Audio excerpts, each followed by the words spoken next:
Hey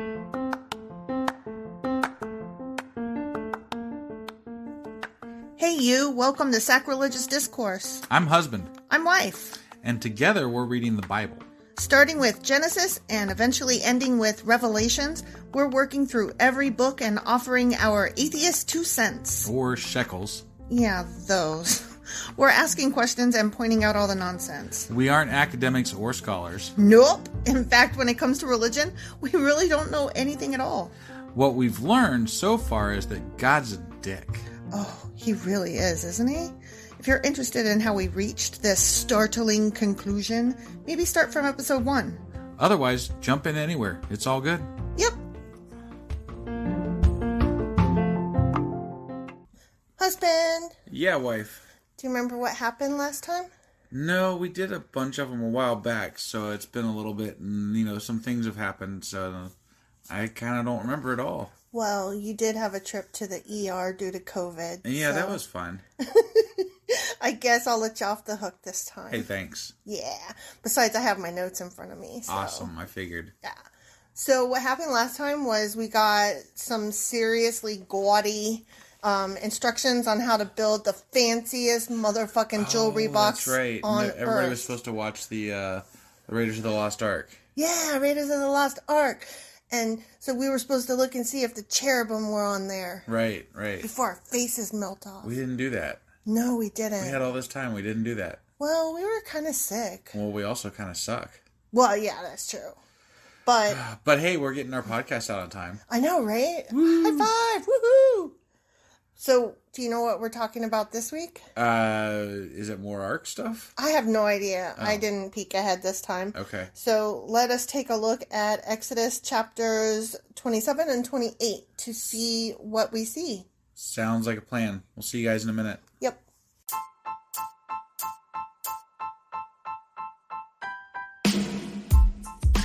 Hey, wife. Yes, husband? Did you know that we are now on Patreon? Yes, because you told me, but also, no, tell me more. So we're on Patreon now. Are we? We are, and our supporters can go there and support us, and we have multiple levels all the way up to You Killed God. That sounds really drastic and escalated quickly-ish. Well, no, there's multiple levels before there, so it escalates on a sliding scale of, cheap to not cheap. Oh. But, we can definitely use any amount, so, any support is always appreciated. So what exactly is Patreon? It's a place where you can show your support for our podcast. And just our podcast? Any podcast or any performer. But, we're the ones that, you're listening to right now. So maybe you should, support us. That'd be awesome. That would be awesome. But we love you anyway. So all you got to do is go to Patreon, look up Sacrilegious Discourse. It's actually patreon.com/sacrilegious discourse is our actual main page there. So head on over and send us some love. Yeah. Okay, we are doing Exodus chapter 27. All right. The altar of burnt offering. I think it's more Ark of the Covenant stuff. Got it. Using acacia wood, construct a square altar 7 feet wide, 7 feet long, and 4 feet high. Oh, yeah, for sure. For sure. Still on a construction. Yeah. Construction. Like Tim the Toolman Taylor over here. Right. Making horns for each of its 4 corners, so that the horns and altar are all one piece. Sounds very pagan. Overlay the altar with bronze. Make ash buckets, shovels, basins, meat forks, and fire pans, all of bronze. I mean, at least they're shaking it up a bit. Like last time it was all gold. Now they're talking about all bronze. Right. But I thought that bronze and gold didn't really go together. Is that a thing? I don't know. I'm not very classy, so I don't know. Who knows? You can't question God, though. God wants it, and this is what we're going to do, so. I guess. Make a bronze grating for it and attach 4 bronze rings at its 4 corners. Install the grating halfway down the side of the altar under the ledge. For carrying the altar, make poles from acacia wood and overlay them with bronze. Insert the poles through the rings on the 2 sides of the altar. This is so boring. Right. The altar must be hollow, like an Easter bunny made of chocolate, made from planks. Build it just as you were shown on the mountain.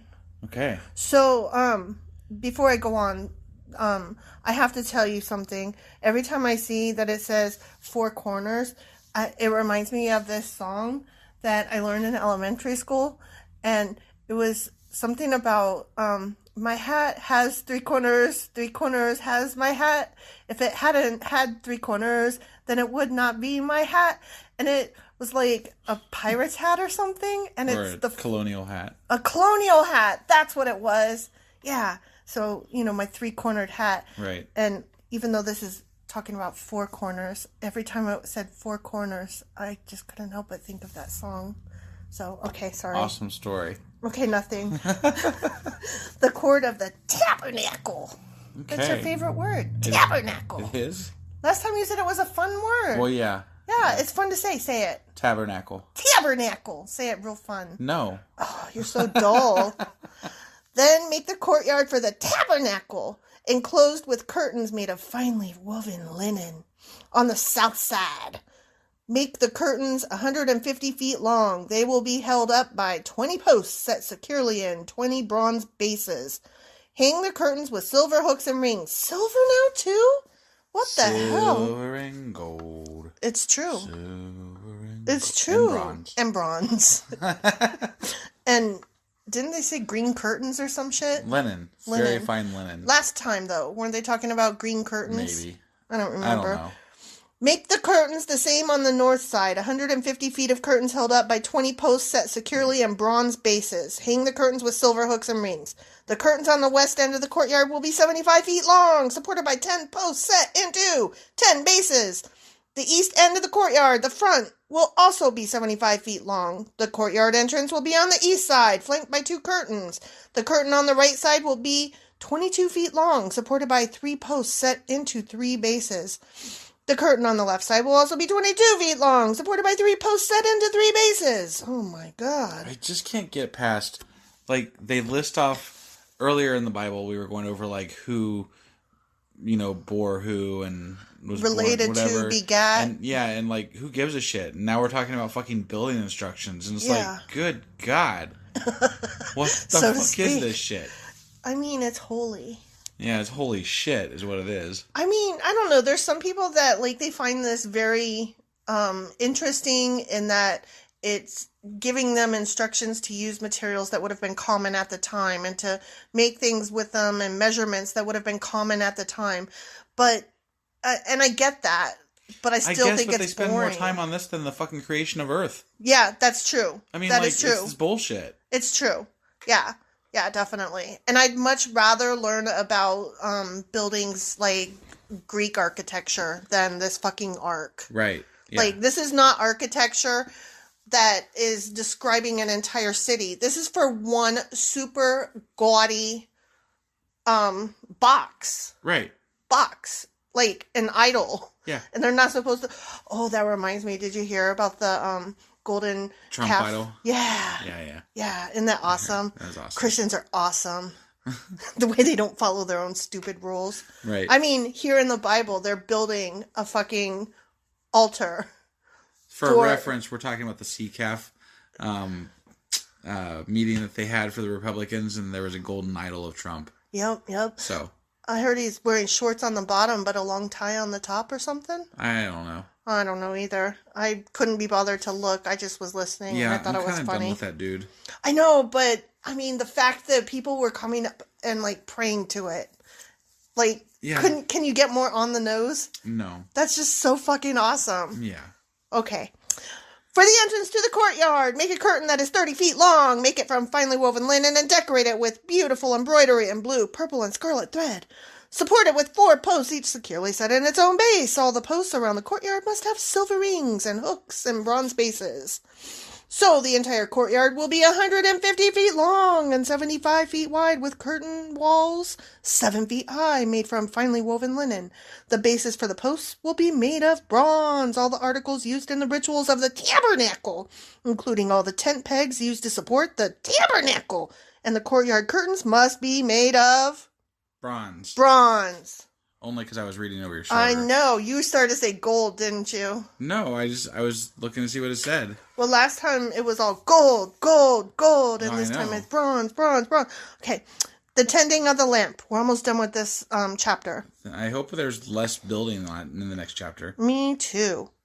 The tending of the lamp. Command the people of Israel to bring you pure oil of pressed olives for the light, to keep the lamps burning continually. The lampstand will stand in the tabernacle, in front of the inner curtain that shields the ark of the covenant. Aaron and his sons must keep the lamps burning in the Lord's presence all night. This is a permanent law for the people of Israel, and it must be observed from generation to generation. Oh shit! They are breaking it because we don't even know where the fucking ark is. Right. Unless it's like in some secret, undisclosed location where they still are doing this. We just don't know about it. I would say it's probably locked up in some government warehouse somewhere. I mean, I would say that it's lost to history. I don't think it's lost to history. I think it has been found multiple times. You think that there's an Ark of the Covenant that has the 10 Commandments on it inside? I don't know what's in it. I don't know where it is, and I don't know how much in good shape it is. I don't know if those curtains held up over time, but I think that there is probably something somewhere. Okay. I'm just saying. All right. I mean, you're probably right. That's a lot of like detail on how to make the goddamn thing for it not to exist somewhere. Right? But besides, if you watch Raiders of the Lost Ark, then you know it's in a government warehouse somewhere. But let me ask this though: the Bible was written as a story, right, of things that had happened in the past, essentially. If it had happened in the past, why were there such detailed instructions on how to do this thing? And wouldn't they already know that it exists? And couldn't they just tell the story of the ark? But they didn't. I don't understand the question.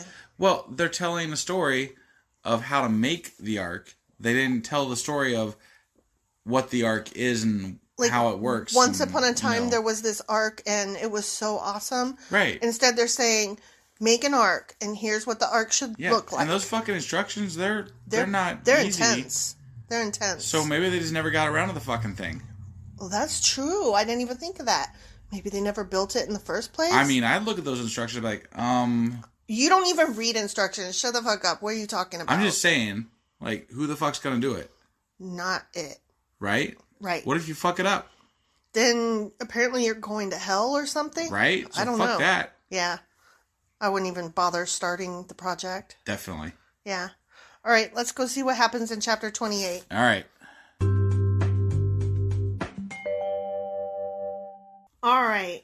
Exodus chapter 28, the garments for the priests. Oh, now we're going to fucking make the garments for the priests, huh? Yeah, because they can't just go up to like, I don't know, Buckle or whatever store. Well, I hope they don't give us like detailed instructions because they just like say that they have to be this color and then we're done. I don't know. I mean. All right. Well, let's find out. Call for your brother Aaron and his son. Oh, wait, no. Call for your brother Aaron. Commas. They matter. Those are commas matter. Important shit. Yeah. Call for your brother Aaron and his sons Nadab, Abihu, Eleazar, and Ithamar. Set them apart from the rest of the people of Israel. Now I'm having a hard time. I'm very sorry. So they may minister to me and be my priests. You know, speaking of I'm having a hard time reading, I want to take just a second here to say that if I mispronounce things or if I accidentally skip over a word or I make a reading error, please everybody keep in mind that I am not a scholar. Yeah, I'm literally just a person. Never read the Bible before. And I'm not a professional. I am nobody. I am a living room couch dweller. And so I am fully admitting right now that I make mistakes. Oh, yeah. So do I. So, you know, I'm not saying don't point them out. I'm just saying, like, don't be mean about it.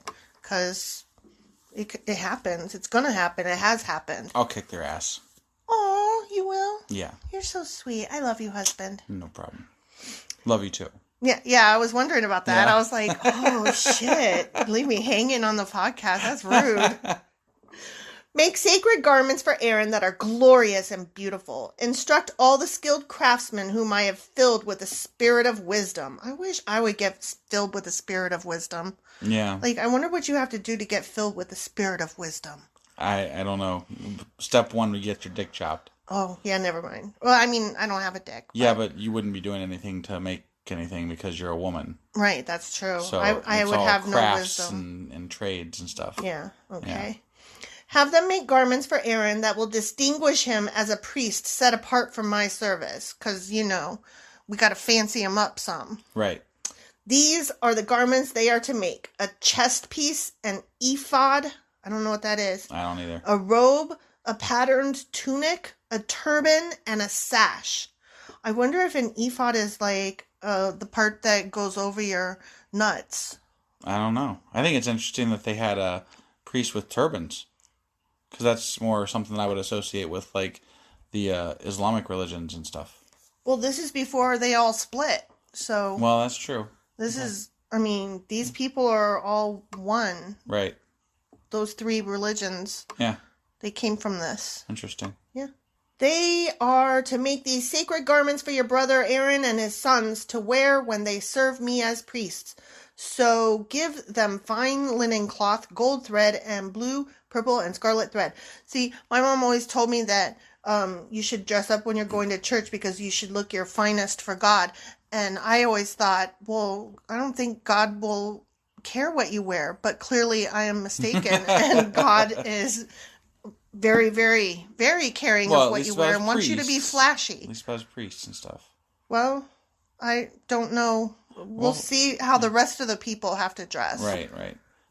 The craftsman must make the ephod of finely woven linen and skillfully embroider it with gold and with blue, purple, and scarlet thread. It will consist of 2 pieces, front and back, joined at the shoulders, so not a cod piece, with 2 shoulder pieces. The decorative sash will be made of the same materials, finely woven linen embroidered with gold and with blue, purple, and scarlet thread. Take 2 onyx stones. Do you know what onyx is? It's a black rock. Yeah. And engrave on them the names of the tribes of Israel. 6 names will be on each stone, arranged in the order of the births of the original sons of Israel. That's kind of cool. Yeah. I like engraved stones. Sure. I like pet rocks and paint them and decorate them and stuff. Engrave these names on the 2 stones in the same way a jeweler engraves a seal. He's saying be fancy. Don't be sloppy. Right. Then mount the stones in settings of gold filigree. Back to the gold. Yeah. Fasten the 2 stones on the shoulder pieces of the ephod as a reminder that Aaron represents the people of Israel. Aaron will carry these names on his shoulders as a constant reminder whenever he goes before the Lord. So he is literally carrying the weight of the tribes of Israel on his shoulders. Yeah. Literally. Yeah. You could not get more on the nose. Right. So literal. And they are being very descriptive of what they need to do. So they're still kind of in a... snit over what they have to do exactly. Yeah. So it's not one of the more exciting chapters we've read. Yeah. We didn't write it, I promise. Yeah. If I'd written it, it would have been a lot more fun and funny and had a lot less gold inside of it. I totally think we should rewrite the Bible. I mean, we haven't got to the part where I would start the story yet. All of this preamble shit is wasted. Well, no, but you could take each chapter and just this happened. Yeah, exactly. I mean, they call that a children's Bible. Right, but we could do it in a sacrilegious discourse manner. That would be fun, because then we would have to include things like the incest chapter. Yeah, and Steve. And Steve. Oh, Steve. Whatever happened to Steve? Where the fuck was Steve? Make the settings of gold filigree, then braid 2 cords of pure gold and attach them to the filigree settings on the shoulders of the ephod. As we're reading this, all I keep imagining is our military generals, when they're in their dress uniforms. Yeah. And they have all those flashy things hanging from their shoulder pads. Right. That's what this, it's 2021 and we have not progressed past fancy what you wear on your shoulders. Yeah. Nonsense. Yeah. Then, with great skill and care, make a chest piece to be worn for seeking a decision from God. How do you decide, this looks like something that I should wear to seek a decision from God? Oh, you shouldn't wear that one, honey. That does not look like... Are they not going to tell us, though? Make it to match the ephod using finely woven linen embroidered with gold and with blue, purple, and scarlet thread. Honey, this one doesn't have scarlet. You cannot wear this to seek decision from God. Make the chest piece of a single piece of cloth folded to form a pouch 9 inches square. Mount 4 rows of gemstones on it. The first row will contain a red carnelian. Is he even going to be able to stand when he's all done? A pale green peridot and an emerald. The second row, this is just like the awards and a dress uniform. Right. Where you have your ribbons. Yeah. And they tell, like, each ribbon tells what you've been awarded for. Right. The second row will contain a turquoise, a blue lapis lazuli, and a white moonstone. The third row, oh my God, will contain an orange jacinth, an agate, and a purple amethyst. The fourth row will contain a blue-green beryl, an onyx, and a green jasper. All these stones will be set in gold filigree. Each stone will represent one of the 12 sons of Israel, and the name of that tribe will be engraved on it like a seal. To attach the chest piece to the ephod, make braided cords of pure gold thread, because they did not have Gorilla Glue back then. Then make 2 gold rings and attach them to the top corners of the chest piece. Tie the 2 gold cords to the 2 rings on the chest piece. Think how much easier this would be if they did have Gorilla Glue, though, because that stuff sticks. Do you think God would have allowed them to use it? Because it sounds like he wants them to do everything the hard way. He's so mean. He's such a hard taskmaster. I would cheat. And I would use Gorilla Glue. You'd go to hell. Well, I'm probably going there anyway, so I might as well not do the hard work, right? It's like on what's that? The Army of Darkness when he's like, Nectu Baratu. When he couldn't pronounce the last name. Yeah, whatever. Yeah, I can't remember. I'd have fucked it up because I can't remember right now either, but ain't gotta be perfect. Yeah. I said it. I did it. Yeah. It's the thought that counts, right? Right. Gorilla Glue.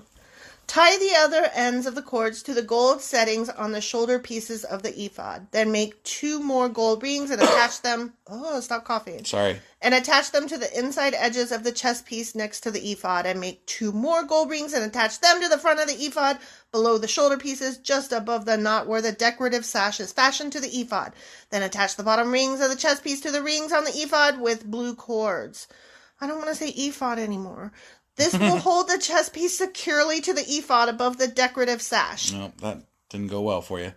In this way, Arron will carry the names of the tribes of Israel on the sacred chest piece over his heart when he goes into the holy place. How you feeling about the word chest piece?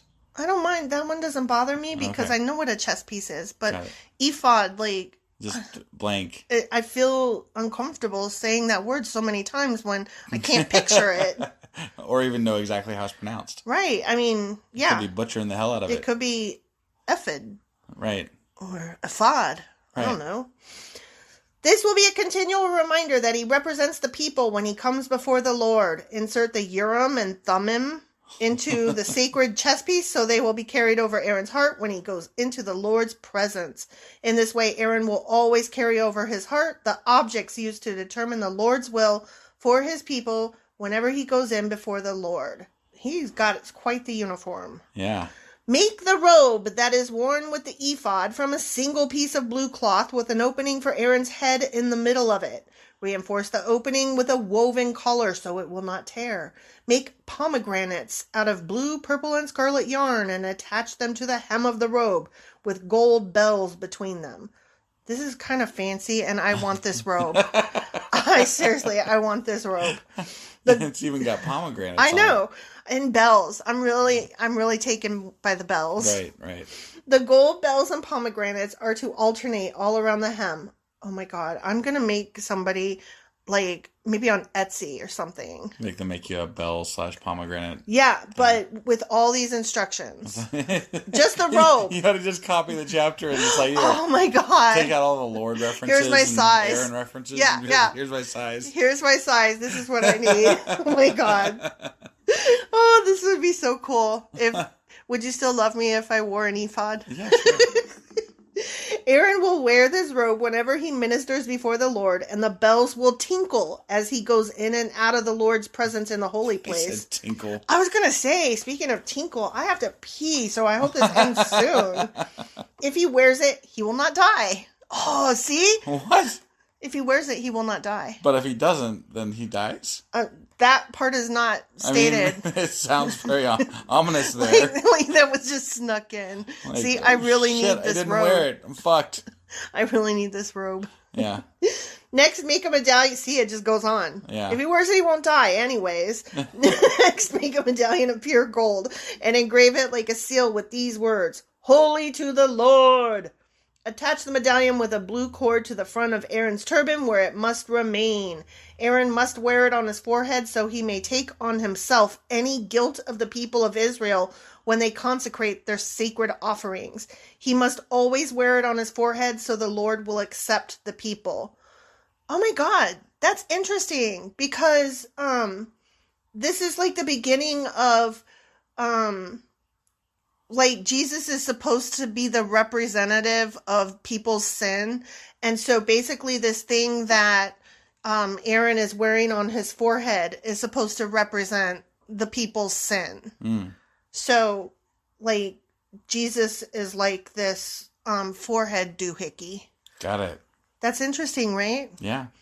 Weave Aaron's patterned tunic from fine linen cloth. Fashion the turban from this linen as well. Also make a sash and decorate it with a colorful embroidery.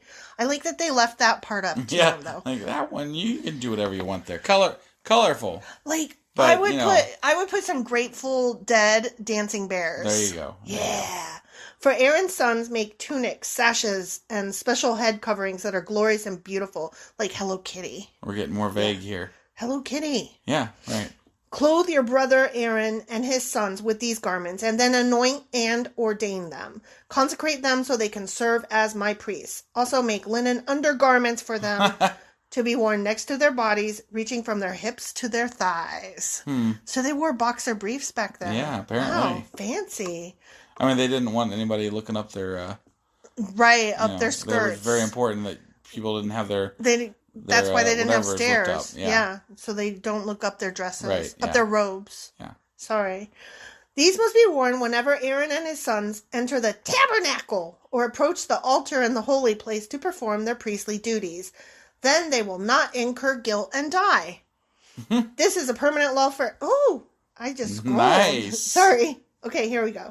Sorry, I was she just thumb scrolled too far. Way too far. Yeah, like my thumb hit the screen and then like I'm on the last sentence and suddenly I could not read the last sentence. Oops. Okay, then they will not incur guilt and die. This is a permanent law for Aaron and all his descendants after him. The end. What happens when like his descendants die out, or if they do, They are not supposed to die out. Oh, that's right. Okay. They go on and on and on. Well, didn't you know? I haven't seen anybody wearing that shit, so somebody gave up on that whole thing. Mean, maybe they have them, but they don't wear them out and about. Okay. I mean, you don't wear your Sunday finest on Thursday. Maybe they didn't need them after Jesus. Right. Okay, there's another idea. Right. I can tell you this, I need one. Yeah. And I need those undies. Totally need to order one from Etsy. I'm going to. I'm very excited about this plan. I'll tell you what. You can order one from Etsy after we get 1,000 subscribers to our blog. Done. To our podcast. It's going to happen, people. I need this robe. You got to work with me here. All right. Well, thanks for joining us, everybody. We will see you again next week. And we'll be going over... What are we going over? Exodus chapters 29 and 30. Awesome. We will see you then. Bye.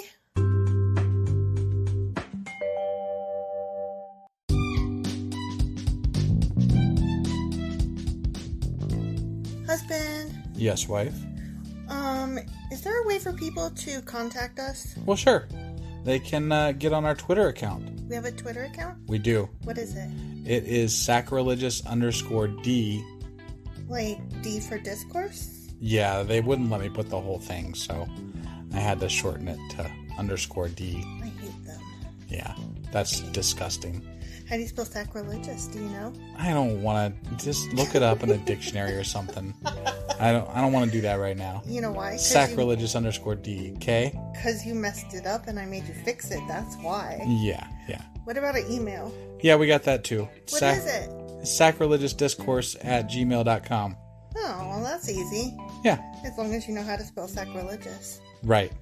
Well, definitely get a hold of us. Let us know what you thought of the episode. And, any comments, hate mail. We love that kind of stuff. Also, you could answer some questions that we leave throughout, or correct my pronunciations. Yeah, which are probably please. Bad, wrong, and horrible. Because we suck sometimes. Absolutely. Oh, also, if you like this shit or whatnot, give us a like on your podcasting app and stuff, or even leave a comment or something. That would be awesome. That would be awesome. Goodbye.